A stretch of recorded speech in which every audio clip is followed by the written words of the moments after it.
Pier Mario Morosini en Italie, c'était il y a un mois. Fabrice Muamba en Angleterre en mars dernier. En 2008, en Espagne, Antonio Puerta. Miklos Feher au Portugal en 2004. Marc-Vivian Foé 2003 avec l'équipe nationale du Cameroun. Autant de cas qui ont marqué les esprits. 5 arrêts cardiaques, 4 morts, un miraculé et de nombreuses questions.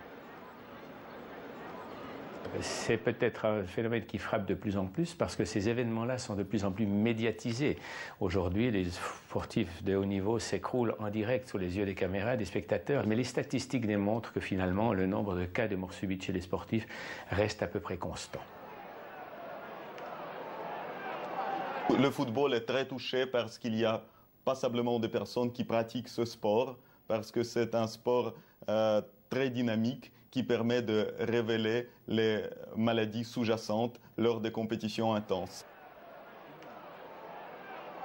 La mort subite chez une personne jeune n'est pas souvent le résultat de dopage. Il s'agit surtout des maladies de naissance qui sont révélées par un effort extrême d'un sportif.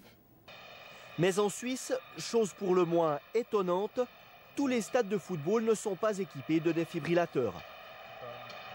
Il y a des recommandations qui ont été déjà édictées par l'ASF depuis fort longtemps et aujourd'hui probablement que ces recommandations vont devenir des règles, des recommandations obligatoires, des obligations, puisque finalement nous allons mettre en place probablement les standards qui sont exigés par l'UEFA pour l'organisation des compétitions de Super et de Challenge League à partir de la saison prochaine.